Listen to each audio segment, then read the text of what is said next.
Good morning, everyone. A very warm welcome to the Career Awareness session on Research Scientist, hosted by the Dreamcatchers. My name is Survi Kumar, and I am the founder of the Dreamcatchers.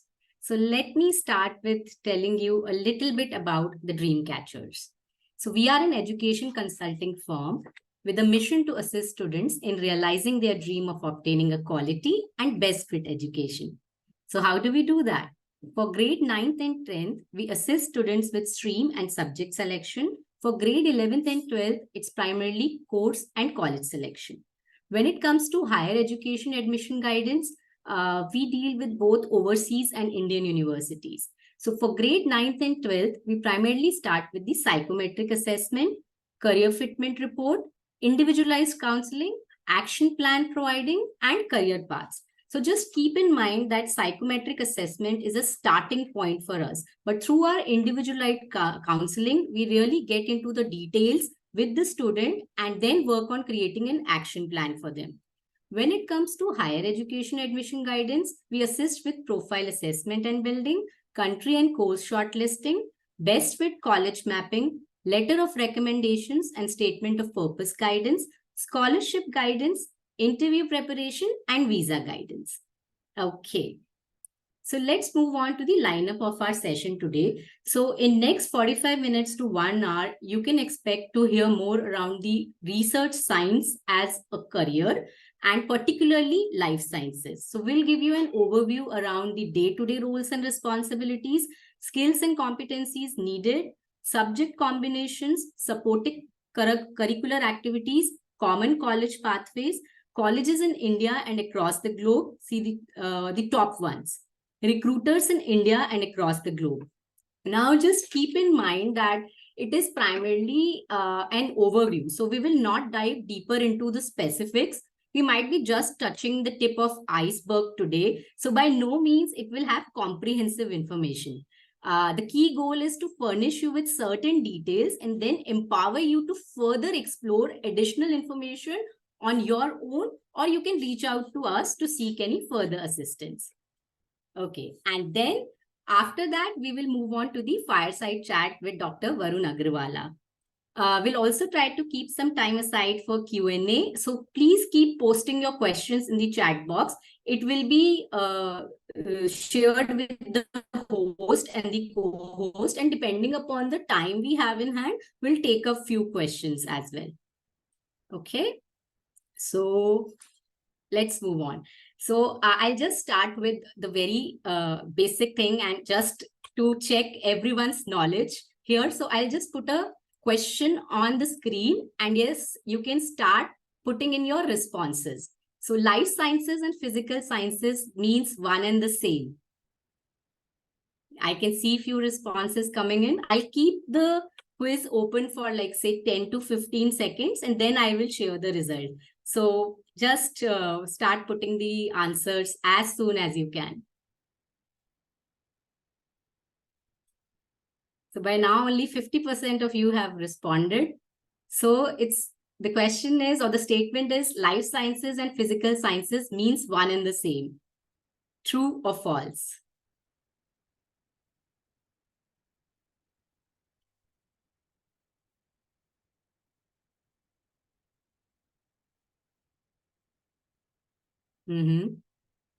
Okay, so let me end the quiz now and show you the results.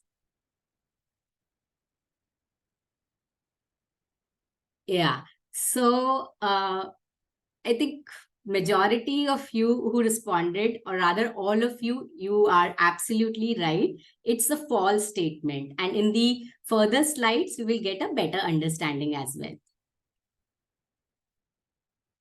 Okay, so moving on, let's just set the foundation itself. So who is a research scientist? Research scientist is a person who is responsible for designing, undertaking and analyzing information from controlled laboratory-based investigations, experiments, and trials. Scientific work is primarily carried out in variety of fields and it is categorized into broadly life sciences and physical sciences. So life sciences is studying living things using biology, ecology, microbiology, medicine, and psychology. And this will be our focus for today. Physical sciences, it focuses on non-living things and include the areas of earth science, astronomy, geology, physics, and chemistry. And with the launch, the recent Chandrayaan-3 launch, I know many of the students would have got much more familiar with the physical sciences, or at least would have got curious as well.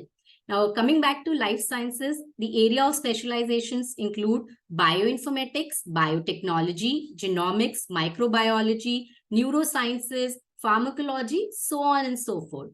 Now, when we talk about a biomedical research scientist, I wanted to just give a very simple understanding to the students out here. And I know that many of you are high school students itself. So just imagine a biomedical research scientist being a detective of the medical world. They use their curiosity and scientific skills to uncover secrets about the human body, diseases, and potential treatments.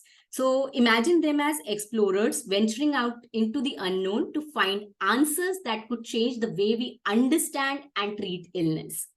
Okay, so I hope it was helpful in terms of setting some base there. Now, moving on, this is a very important slide for those of you who are planning to pursue a career in life sciences, and this will help you understand what you can expect in this career and how you can prepare yourself better as well.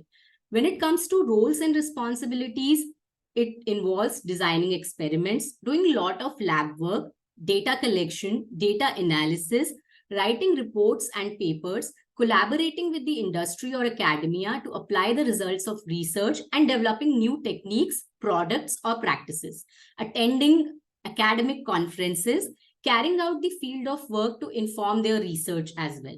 And if you are in academia, then definitely you have to teach, demonstrate to, and supervise students as well. And also, if you are doing a lot of lab work, you have to train and supervise other members of your staff as well.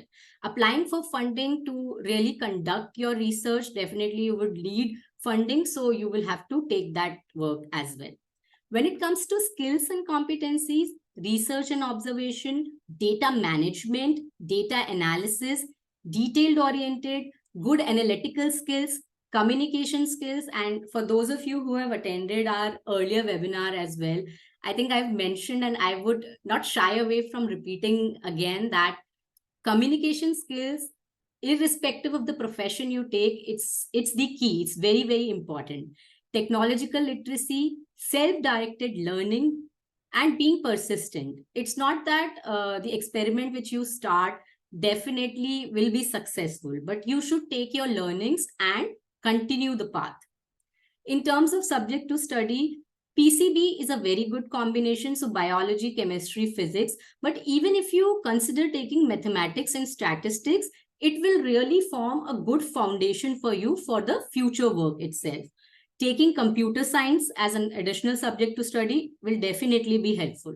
Now, for those of you who are from CBSE or ISC schools, you will also have an option to take additional elective as a biotechnology, right? But you have to check with your school whether they are offering or not. But this is something which CBSE and ISC schools offer, and you can go to the NCRT website or ISC website even to see the detailed syllabus. Moving on to the extracurricular activities. So take those activities which provides you more exposure towards life sciences as such. So consider joining science club or societies, attending science fairs, science camps and conferences, participating in research competitions. If possible, participate in summer research programs, read science blog, right? Or if possible, contribute to those as well. Read books or listen to podcasts that really discuss the advancements, the recent advancements, and case studies as such. Consider joining other clubs like statistics or computer science, take science Olympiad, do independent research projects, even home projects, right? That is also helpful. And these days, there are a lot of science communities available as well. So consider joining those online communities. Okay. Now let's move on. Again, you will see another poll. Sorry, let me go back. Or rather a quiz. Just 1 second, I'm launching it. And there is a reason why I'm asking this question, or like, I really want you to let me know whether you find the statement as correct or incorrect. So psychometric assessments are based on single evidence and hence must be supplemented with other information gathered through interaction with the student.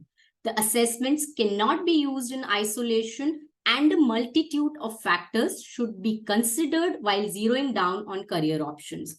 So I'll keep it open for another 10 to 15 seconds, and then we will move on.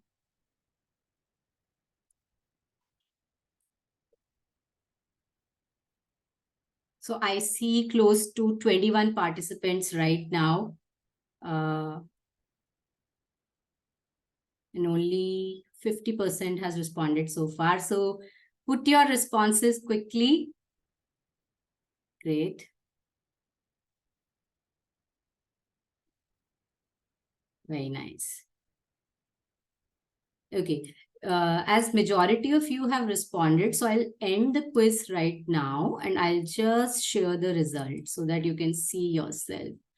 So yes, those of you who responded, you answered it correctly. And the reason why I wanted to bring this up today in our webinar itself, because many of the times during my counseling sessions, I have seen that parents and students, they totally rely on what the report is saying, but an individual is always a more than the report itself. So I'll give you some understanding of the psychometric assessment itself. So it is a standardized test or evaluation which is designed to measure an individual's psychological traits, abilities, aptitudes, or personality characteristics. These assessments are typically used in various contexts, and in our case, it is more for career exploration. So these assessments... Ma'am, your screen is frozen. Do you not see the quiz question? Yeah? The screen is on the quiz. Yeah. Let it be on the quiz. I'll move Okay. to the next slide shortly. Thank you. Okay, so these assessments, as I was saying, it involves series of questions or tasks which aim to quantify and measure specific aspects of individual psychological makeup. This should not be used in isolation, but together with gathering information from students during the counseling session. Okay, so now let's move on to the next slide. So this slide is something which I just created to give you an idea of, like, if someone is planning to pursue a career in life sciences, what kind of aptitude, personality, and interest type which might be needed. By no means it's like it is ideal. It is something which is indicative. So when it comes to aptitude, it would be really helpful if you have a high reasoning and high numerical aptitude.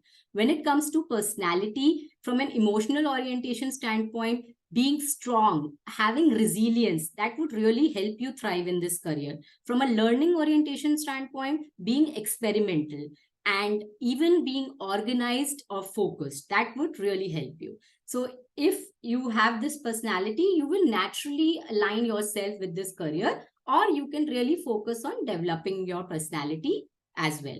When it comes to interest type, being investigative and being conventional. So investigative primarily means being research oriented, being curious.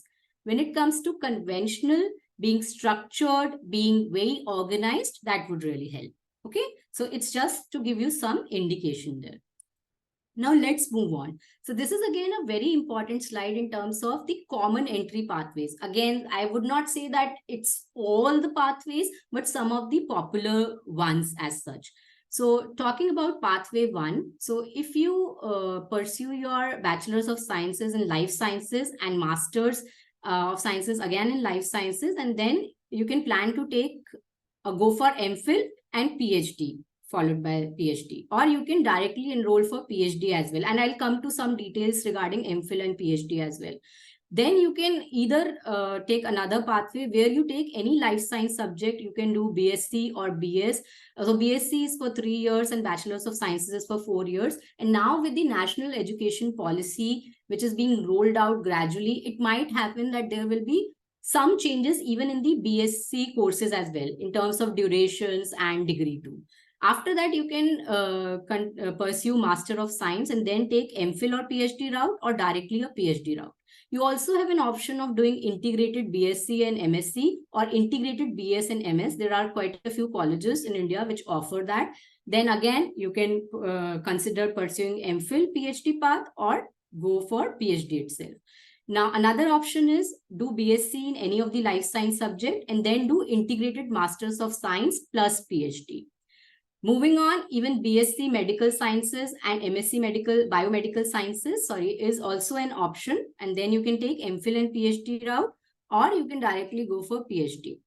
Now, also you can go into this field through pure sciences. So if you are pursuing or planning to pursue your MBBS, go ahead with that. And then one route is that you do your PhD, or even you can go ahead and do your super specialization and then do PhD.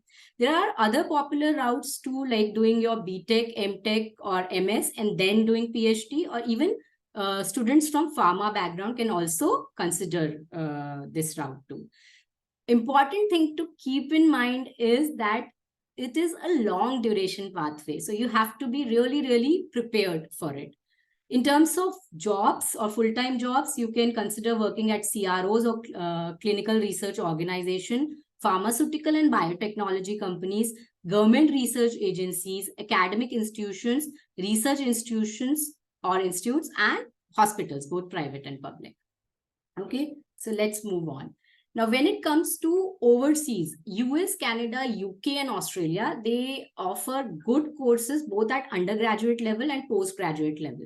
So I have listed a few of those, even in bachelor's and master's, but there are many more than these. So molecular and cellular medicine, genetics or genomes, microbiology, biochemistry, biological science, anatomy and physiology, biotechnology, pharmacology, health sciences, just to name a few. Okay, let's move on. Now, here you will see some of the top colleges across the globe, and like I have again picked few countries here which offers good courses there. So India itself has very good colleges which provide good life sciences courses. So Indian Institute of Science, Education and Research, they have 7 branches which offers life sciences courses.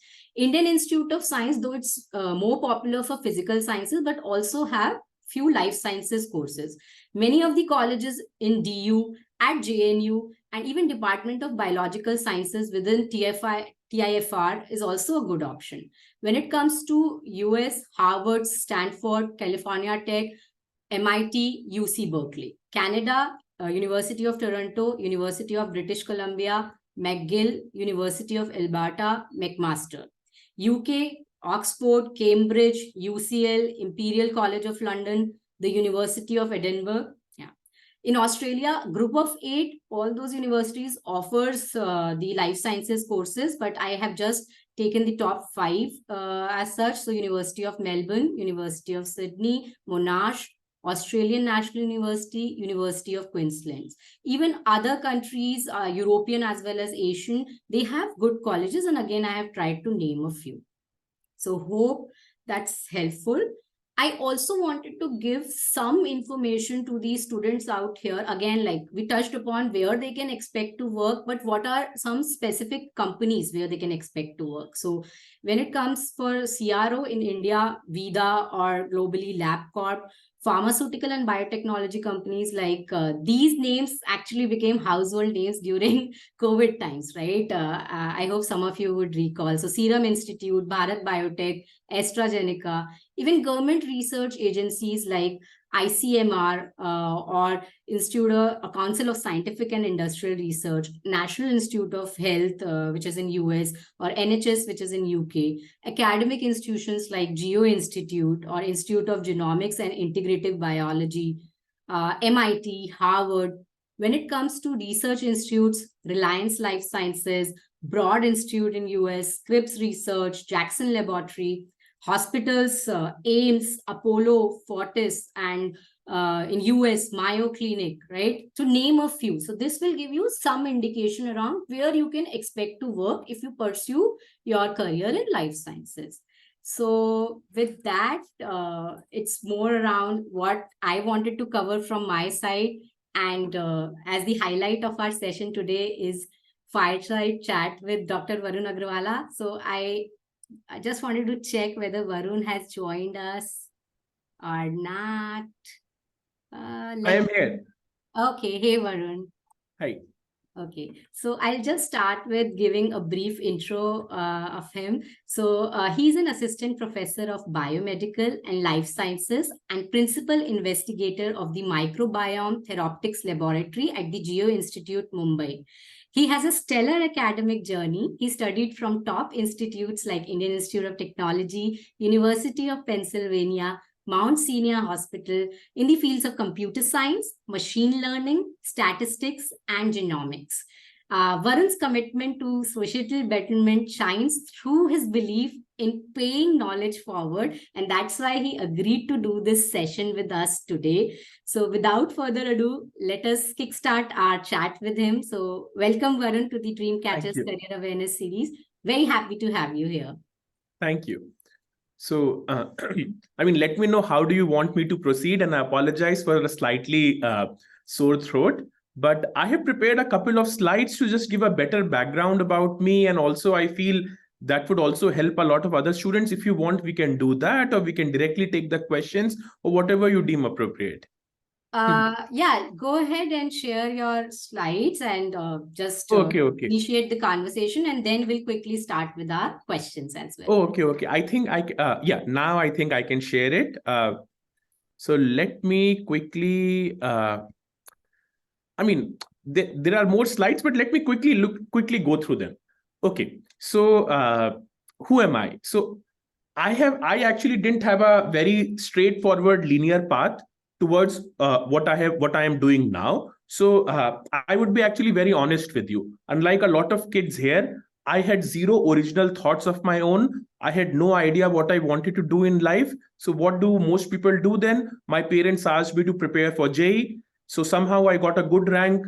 Then I studied computer science, but there also I didn't know what I was doing. So somehow, if you don't know what is doing, you just keep on studying. So I graduated as department rank 1. I got the silver medal and everything. And then I went and entered. And that's what most of the toppers do. They just directly go to the top universities in US and try to do a PhD. But again, at that point, I had a nervous breakdown and I realized that's not what my passion is. I wanted to do something that really excites me. So so this is what I wanted to focus on, that I have a highly interdisciplinary background through my training at different institutions in multiple areas: computer science, statistics, maths. But eventually I realized that there is nothing called a single department or a single area. All the different fields, for example, if you are selling stocks, if you are doing biomedical sciences, if you are trying to send a satellite into space, all the fields are connected to each other. So this is the main take home message I want, that all these different areas, you may think they are very different, right? Someone who is designing vaccines, let's say the mRNA vaccine that was designed by Moderna and all, right? So those things everything is connected to each other. So I have had all these interdisciplinary background and further enriched by a lot of clinical collaborations.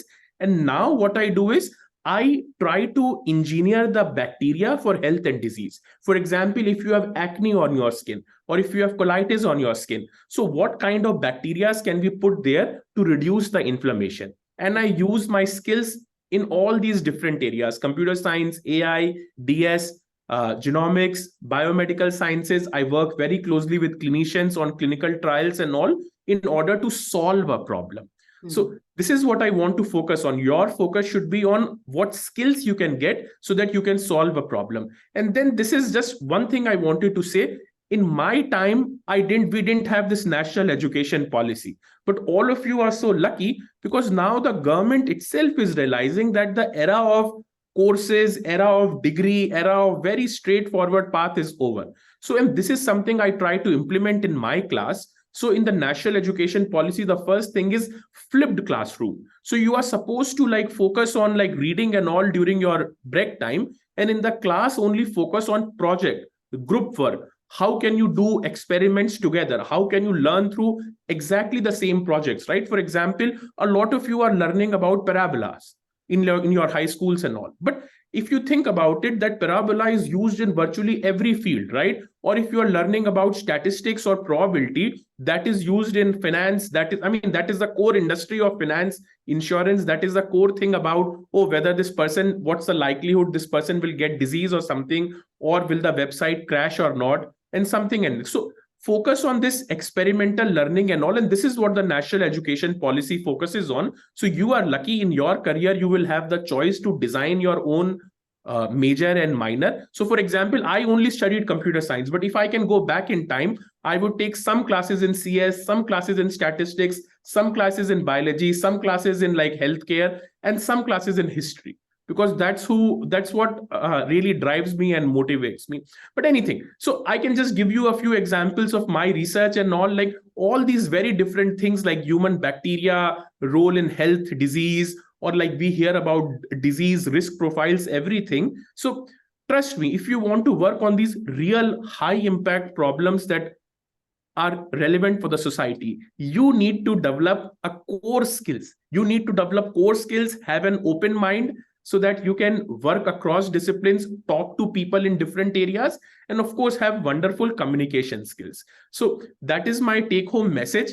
That these are some of the things that I work on. I mean, we can if we are interested, we can show all these things, how all these things happen. But again, to give you in short, if I have to summarize, keep an open mind, develop some core skills, develop the ability to be very flexible and work with people across disciplines, and have wonderful communication skills. So this is the most important thing you need at this stage of your career. If you have this thing, then you can spend some time in a particular area, develop core expertise there, make a career out of it. But don't think of buzzwords like AI and all. So AI is very, very useful, but AI is only useful if you can apply AI to a certain problem, right? So if you know something about economics, you know something about computer science, and you are flexible enough here to work across disciplines, that is more important than just doing a diploma in AI or writing something. So it's your career, your life, and the era of degrees or era of just straight one single path and you are set for life is over. So trust me, and it may have happened until now, but going forth, you have to be very, very, very flexible. So yeah, let me stop, and then I would love to have a discussion. And please call me Varun. I think you can only have this discussion if there is no hierarchy, and that's what I insist on my class. My students cannot give me a feedback if they call me sir or Dr. Varun or something. Mm-hmm. So yeah, I mean, in a discussion, you need to be at the same level. So yeah, I would be happy to chat more. Yeah. I know you have reminded me a lot of times just to address you, Varun, so I'll keep that in mind. But yeah, I think excellent message. And even in our earlier webinars, when we invited professionals from all different backgrounds, we have been hearing the same thing, right? Focus more on skills, and they also did not have linear paths, right? These days, students, they have a lot of options, but they should really, really focus on developing the right skills, and then they can make a career out of it through their focused work over the years as well. So skills and then communication also. There are amazing people who have these wonderful skills, but if they are not able to communicate well, if they are not able to talk to people, for example, you may know so much about these things like data science, but if you cannot talk to, let's say, Reliance Hospital and tell them, oh, this is the product that will help you in improving the healthcare patient experience, then what is the point of anything, right? So skills, communication, and be flexible. Nice. Okay. And I know you mentioned that you did not have a linear path as such, but we want to understand then what really inspired you to make a career in life sciences per se. So I would be very honest on this regard. So I mean, so I when I was at IIT or when I was in school or something, we were just very tunnel focused in engineering or something. But when I went to US, I realized that people were doing all this genomics, therapeutics. So they are sequencing the genome. And sequencing the genome is basically a data science, computer science problem, right? So I realized my skills can easily be applied in that area, and I can learn, create some value. And also I was motivated by impact. Okay. This has been the focus of my life. If I was doing computer science, I would have been writing some programs or as a project manager or something. But here I can actually develop a product that can transform the lives of the patient. So this is why I was doing human genetics early. But of course, we cannot edit the genomes of the baby, or I mean, these things are more, ethical issues and everything. So this is why I then decided to switch my area from human genetics to microbes. For example, we all eat probiotics, we all eat yogurt. So can I add those bacteria, add it there? Or like on the skin, if you have inflammation, in the gut, you have inflammation. So again, to create something of value, and this is something slightly non-career related, but I feel the whole a sense of happiness is that if you build something. So I wanted to actually build something. Okay. So in computer science, I didn't think that would have been possible. I would have just like worked on a programming project, but here I can actually see my research can lead to a product. Great. So help us walk through your typical day as a scientist as such, and then what are your key roles and responsibilities as well, Varun? Okay, so this is slightly now that I am an independent scientist, like, I mean, I'm not working for someone, like, so I have to design my own achieve targets and all. So like let's say, and then how do I achieve the targets and also I have to apply for a lot of money. So I would say I am running a small business. I am running a small startup. So I apply for grants and funding from the government of India, from pharma companies, from other places, that this is the idea that we have in mind. We want to see why certain people, this therapeutics failed or not, why this probiotic was successful or not. So I have to define my goals very clearly.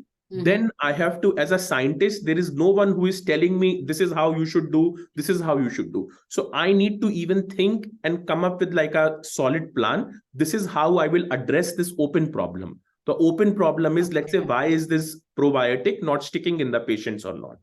And then you run your experiment. So I can like collect the data for that. I can generate my own data in the sense, collect the data from the patients or all, or work with the data of the company, of the pharmaceutical company or collaborators. And then you do a lot of discussion, right? Science is all about being your own worst critic. So if you are running an experiment, building something, we all think, oh, we are the smartest people in the room, we are always right. But then you have to actually rip apart your ideas. No, this is why it is wrong. And once you think that you have failed, so then you are confident enough that this is what is happening. So you communicate the results. So people only trust you. Like science works on like a community-based trust, right? So you communicate your results, you present it and all. So yeah, so this is like a typical workflow, but I never realized that like I will have people working with me and also a lot of students and everything. So I have to also be their counselor. So everyone has a crisis. Oh my God, my experiment is not working. My life is ruined. And also I'm also learning how to be a counselor, how to be like if a student comes to me that, oh, I am worried and all, what is happening? Experiments are not working. My life is ruined and all. So those kinds of skills I am learning now. So I cannot simply say to them, go get lost. I mean, that's not a responsible thing, and especially as an academician. So, yeah. So I know you touched upon the kind of like what you were focusing during your high school years, and then you realized that this might not be the right route for you. But are there any specific subjects or maybe even things you did out of your academics which really helped you today and even like making a successful career being a scientist as such? Yes. So I think so this is like so no one can predict what will happen in future. But I think that if you have core skills are mathematics. So if you are a mathematician, so you know how to solve a problem. So there is so you may never realize that it's the same thing. Like if you are playing a lot of chess, so no, you may not become a chess grandmaster, but it will be very clear in your mind that if you are playing a lot of chess, so like you know how to solve a problem, what is the strategy to everything and all. So I think that even though I didn't had a clear direction, I always made sure my skills were always there with me, my very solid mathematical skills. And then during computer science and everything, I had these skills. What I didn't knew was how to piece them together. So like, it's like the same thing, right? Like you are asking about my career journey. So in a way, I am piecing together different parts of the puzzle, right? Like the word in Hindi for this is called sutradhar.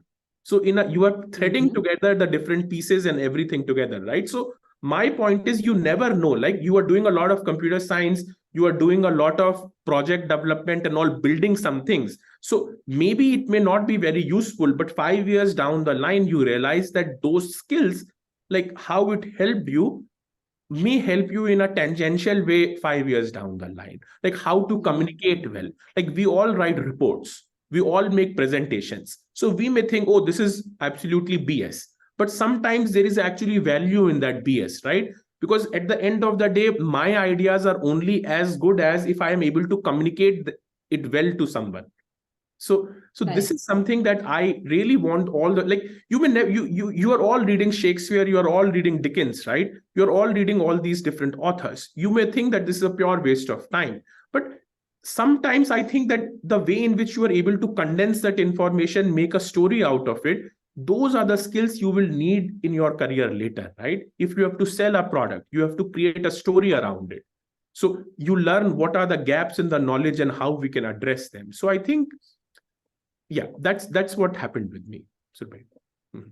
I am sure this is very, very helpful for all the students out here, right? So sometimes, and this is, I'm telling you from my own experience while talking to many students, sometimes, especially like 9-10 students, class 9th and class 10 students, they are very, very focused on academics only. And they might even compromise certain things which are beyond academics. Again, practical constraints, they have time, limited time, right? But those, like you gave example of playing chess, right? It is also helping you in some way. So if you are inclined towards that game, do not compromise that just for the sake of academics itself. So I think these should be hearing from like people like you. I think this will really resonate with students out here as well. Can I just add one thing? I think one of the, like you asked me, what is my whole day like? So I think one big thing is how to manage my time well.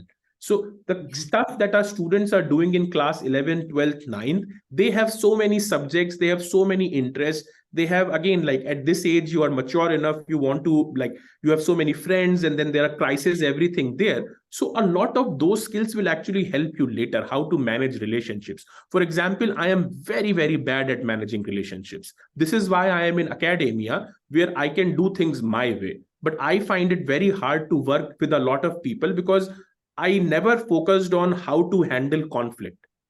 So this is something, right? So this is what I'm just simply making a point, that a lot of things that you are doing now, you may think that, oh, why am I doing this and all? But trust me, like there are so many adults who don't know how to manage their time well, how to learn something on their own. For example, right now you are looking at in your projects, you have to go to the library, find the right people, how to make that project and all. But a lot of people cannot do it even now. Or for example, I never learned how to handle conflicts. So I don't know how to do it even now. I outsource that task to my wife. So so this is, no, I'm being very, very serious. Like, so yeah, you have a beautiful career ahead of you, but just enjoy. Don't get overwhelmed. Think about the bigger picture. So time management and conflict management is something which would really help them as well. Yes, conflict management, definitely. Great. And I think it crosses different careers. There is no career where you have to work with people. There will be conflicts. You have conflicts at home. You will have conflicts in your professional life as well. We need to learn how to really manage those, right? And I agree with all those activities or things naturally which students are doing right now. It is really helping them as well. So they should not really undermine the importance of it. Okay, so now my next question is regarding the challenges which you face in your career, and how do you really overcome those? So I will be very honest with you. So the challenges in our career is that our experiments are not going to work. Or let's say you have planned a lot of beautiful experiments, but suddenly you don't have the money to pursue those things in humans. or in like some other, like in real settings and all. So how do you handle those challenges? So you need to be, I mean, I don't handle those challenges very well, but in an ideal world, I should have more patience and try to reason it through, try to work more closely with people. So, for example, if I cannot test this idea in humans, but I can then try to piggyback on some another trial, try to convince those people that, oh, if you are doing this thing in humans, let's try to add this extra layer of information. So this is how you address those challenges. And then the other challenges with are like, oh, the ideas are not working, the experiments are not working. But then sometimes I think the best way to overcome challenges is to enjoy working on those challenges. So it's the same thing. You are trying to solve a difficult maths problem. So one thing is you start banging your head. The other thing is you try to marvel at the beauty of the problem, right? How do I address it from different aspects and all?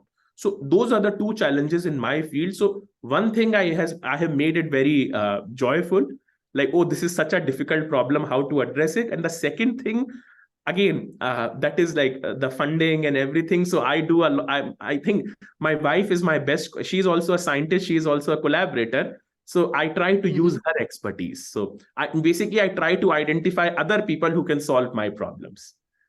So Nice. I mean, this is a teamwork 101, right? In a team, this is Yes. why you need a team, right? So in a project, someone has different expertise. So yeah, I don't have the expertise. So Yeah, I and don't have very good expertise in conflict resolution. I know you mentioned that too. So as you rightly said, like again, in any profession, you will be working as a team. And definitely, if you're, in your case, I understand you are a very, very self-aware individual, which is something which each of us need to learn, that we cannot be expert in every area, but if we know, we can work upon it, or we can really collaborate with other individuals who might be excelling at it, right? Because if we focus on the goal, then, and if we are self-aware, then we will find out the way as well. So this is actually another skill, how to be more self-aware. So I never focused on this thing, but yeah, this is actually a very, very important skill that all the students should develop, right? For example, what are your limitations? What are your strengths? So of course, don't give up so easily, but you have to be realistic about it. So for example, yeah, you have to be realistic about it, right? So yeah. Like, for example, I know it's very hard for me to make a career in writing poetry. So even though I love poetry a lot, so you have to be little self-aware of things, right? So Sure, great. So Varun, you mentioned that making a big impact is something which inspired you to pursue a career in life sciences, and I would take that that's also your reward for working in this profession, right? But is there anything more which you consider as very rewarding while you're working as a scientist as well? of course, like I cannot tell you, I get this intellectual high. You see, like I am in my office right now. Like once you like think about ideas, it's just like your mind lights up, right? You are trying to solve a puzzle. For example, it's the same thing, right? Like I love seeing how people play chess. So my mind lights up. Oh, why did this person do this? Like there are so many different paths and everything. You get that intellectual high, you get that intellectual fun and joy. It's it's a high, like I mean, like that doesn't happen very often, but when it happens, right, you go to a different trajectory altogether. So yeah, so my reward is, of course, I want to build something that can help patients, like it can help patients, that can help people. But the other reward is also that intellectual fun. I mean, For sure. And I basically can, the same thing, solving puzzles, solving mysteries, right? Why do people solve mysteries? It's like you get that high. so while you are speaking, I can feel that energy of joy while you were really telling me about it. I think our audience can also feel the same. So I'll go a little bit technical now. So I think it would really help the students out here just to get some understanding of what kind of tools and technologies you really make use of, right? It could be from a simple technology to an advanced technology. It will just make them more aware. Okay, so this was in my slides. So for example, let's come up with a simple question. Let's say we want to study what kind of bacteria are present in our body. What kind of bacteria are present in our gut, our colon, or what kind of bacteria is present on the skin. So we saw that our skin, I mean, all of us, I mean, you are young, so this is the age when you get maximum acne, right? The painful inflammation on your face, hands, skin, everywhere. So you want to know, is it because and this is why you put on that hydrocortisone ointment and everything to reduce the inflammation. So you want to see, and the same thing happens in our gut. So people have all these issues of colitis or even like diabetes and everything, which is basically an inflammation, right? So our body is inflamed, so they are not able to digest food, or they have this irritable bowel syndrome. And also you want to see which bacteria are having an effect. So how can you identify that bacteria? So you take a sample and then you use a lot of these high-tech tools to get small reads from it. It's called sequencing. So this is very similar to the virus, right? During the COVID virus, we were taking the patient samples and we were sequencing to know, oh, is this a new type of strain of COVID, or is it a totally different thing, or is it like just a small minor modification to that? So those are the technical skills I use.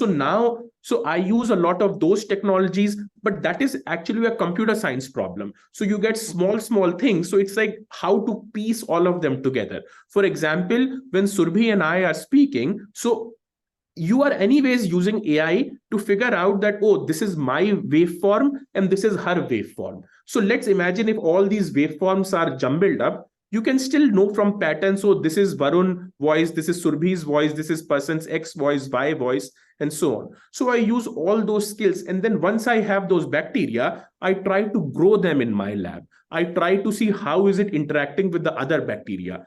So I don't do those experiments here, but I can try to put them in mice. So did the mice get inflammation and all? So if yes, then I will try to find out other bacteria that can stop that from happening. So yeah, so I use a lot of computer science tools. I use a lot of statistics tools. I use a lot of AI and machine learning tools, along with microbiology tools, how to grow those different bacteria.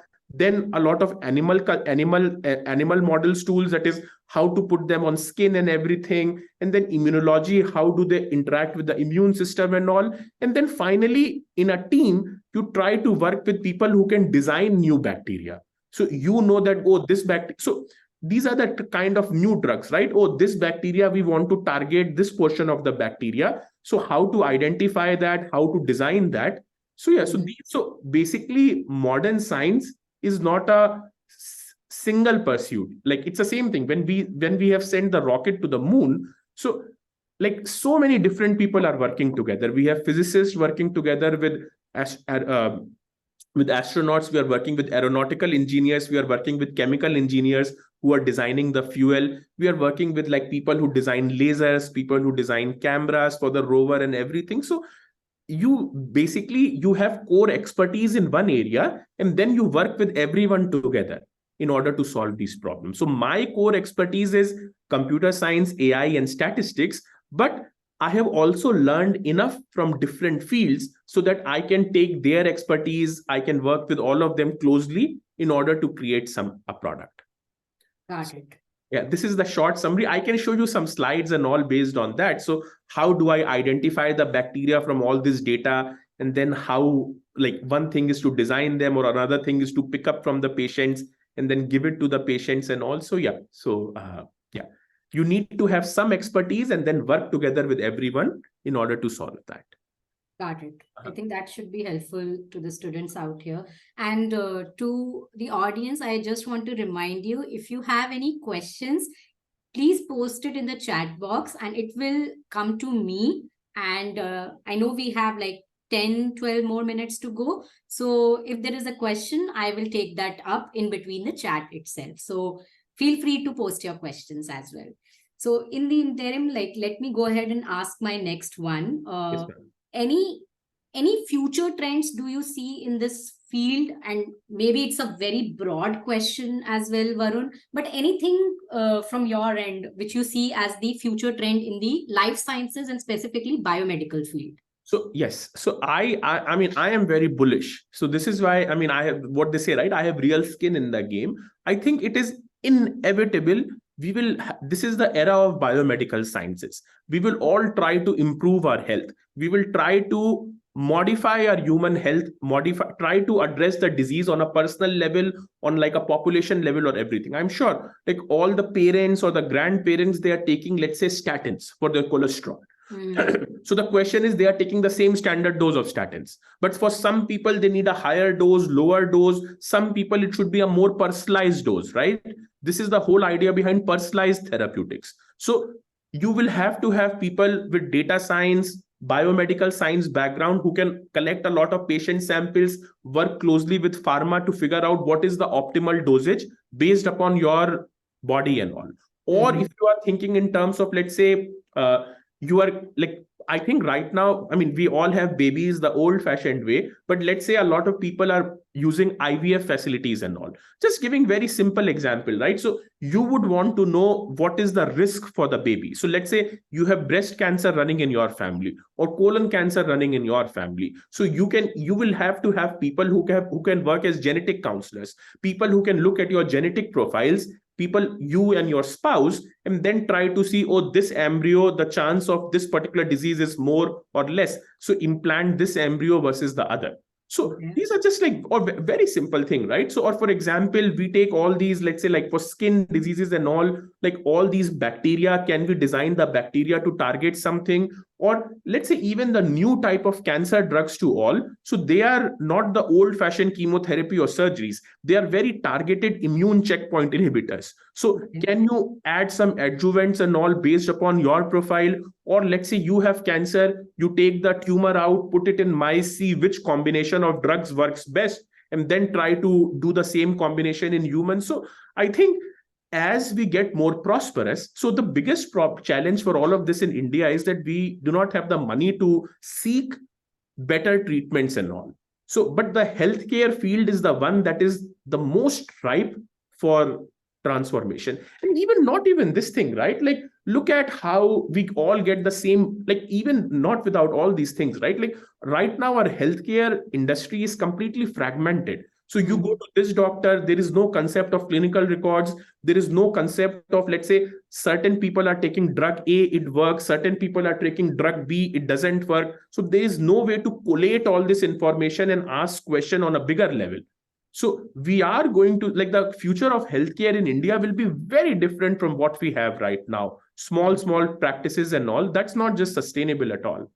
So yeah, so I am personally very, very excited, and this is why. But in this field, if you have to make a career, you cannot just have, you need to have a lot of skills, right? Because real world is not single skill. You have to have some core expertise and an open mind about everything.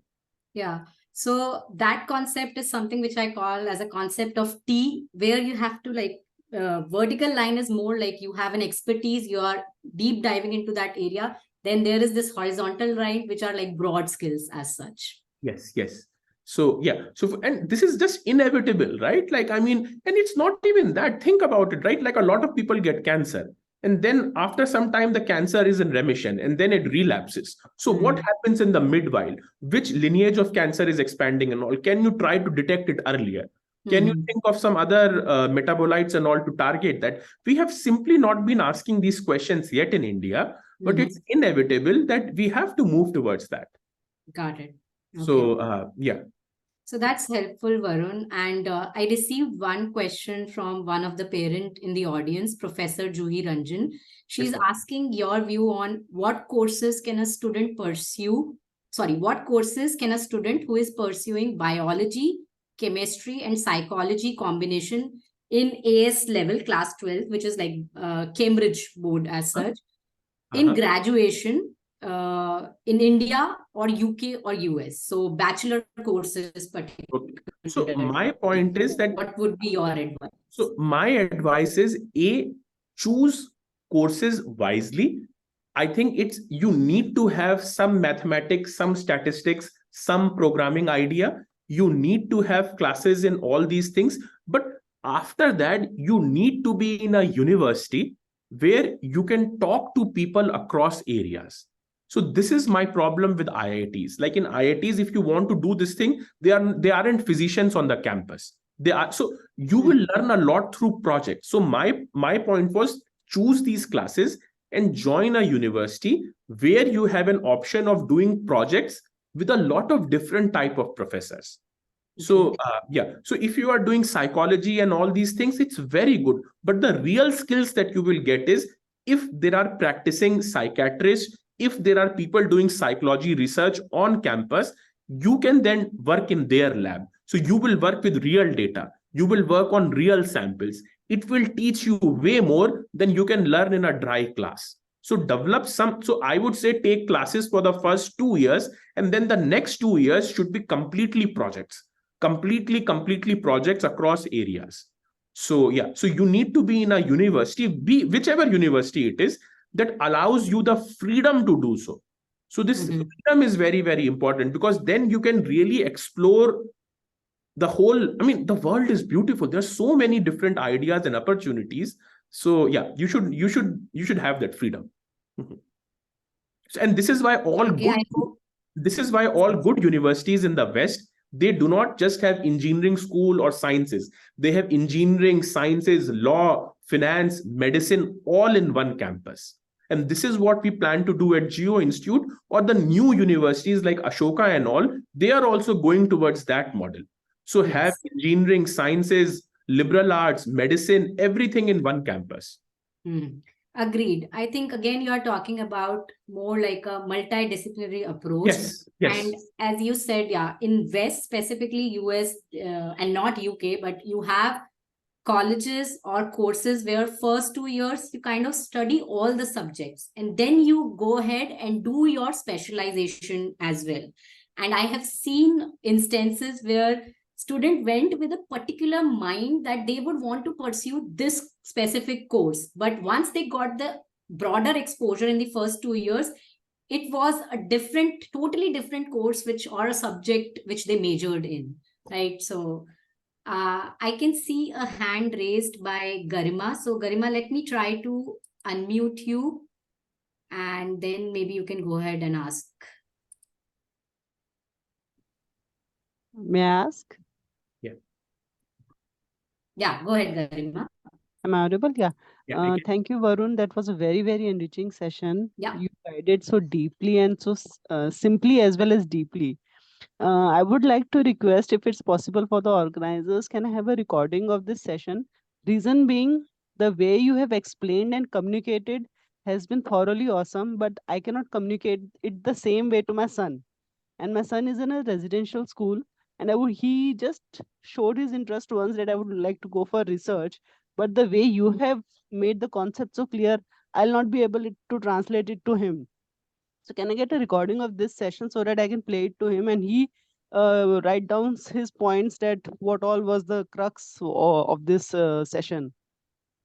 I mean, so of course, I mean, Miss Surbi, like, you are free to share it if you want and all, but I just want to add one more thing. Like, in everything that I discussed and all, I forgot to add one point, and that is the student should also get rid of their sense of entitlement. Life is Yes, not that's easy. true. That's true. You But need, the thing, irony yeah. with me is that my son is in a residential school, and I'll be meeting him this Wednesday. Oh, So okay, I'll be able to share the insights that you gave to him, so that he shortlists it for himself. I don't want it to do it for him. I want him to take out his points. Ki this was the informative thing from this session. Yes. Yeah. As rightly said, That's a kids wonderful at this idea. age, kids at this age are in a very delicate time. They don't know what they want to do. Their parents are not aware what the child interest is in and all that. I have guided him. You choose a line which you want to do, but I don't want to do it. I don't want to give him spoon fed. I want him to jot down, jot down his points and take his own decision. So I would really want, if it's practical and feasible, if their policy allows them, to share the recording for this particular research session. The research scientist that let have me taken take it. that up.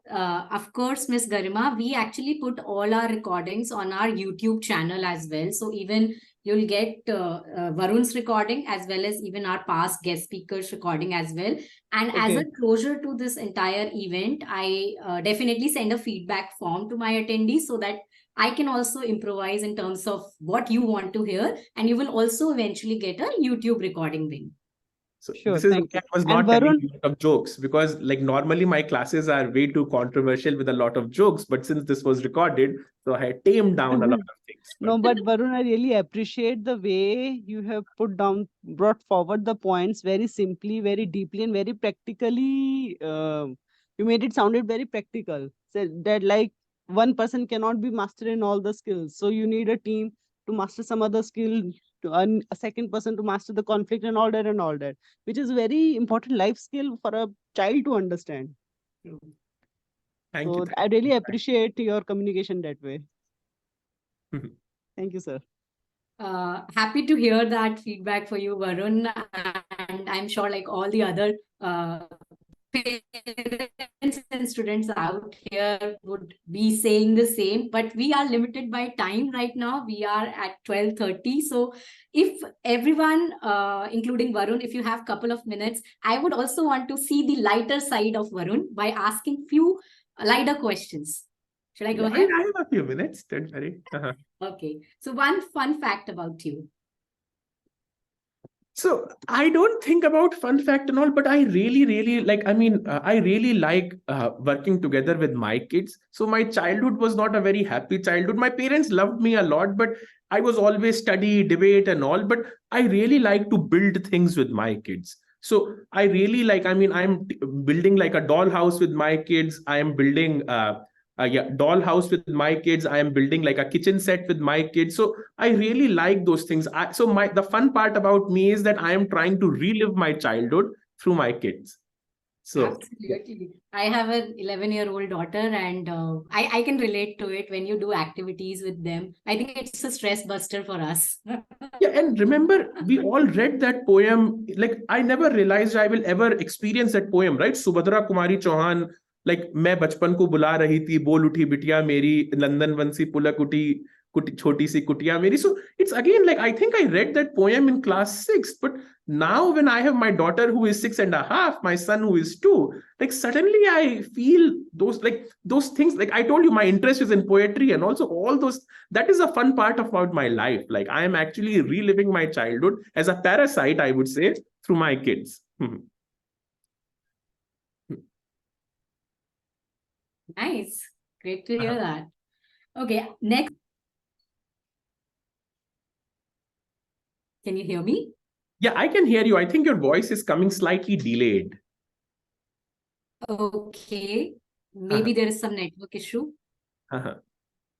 Yeah, but go ahead. I can hear you. Yeah. So I was just asking, if not a research scientist, then what would you be? Historian. I just love history. Oh. I mean, the puzzles in history, right? What would have happened if the third battle of Panipat would have gone in this way? What would have happened if, like, Shivaji Maharaj had a clear succession plan? What would have happened if those battles, alliances were made in a different way? So, I mean, this is like the most real world example, right? I would be a professional historian. So I told you, if I can go back, I would take more classes on history. Nice. Great. Okay. If you can have just one superpower, what would that be? So I think about this a lot. I think I will be more patient. I have very little patience. So yeah, I am slowly trying to develop that. I mean, I know what are my limitations. So I get very what you call like I mean, I have this huge source of energy in me, right? So if that energy doesn't get an outlet, I get very angsty. So I wish I had more patience on how to control the beast inside me. I think all of us as individuals being grown-ups as well, we are work in progress version of ourselves. That's my excuse. I am still in my 30s, but once I am in my 40s or 50s, then I should be a better version of who I am right now. So Okay, so one favorite book, Varun. so I used to read a lot of books, but now I think there is just so much information in the world. So I find books to be very slow. But right now I am reading this wonderful trilogy of V.S. Naipaul.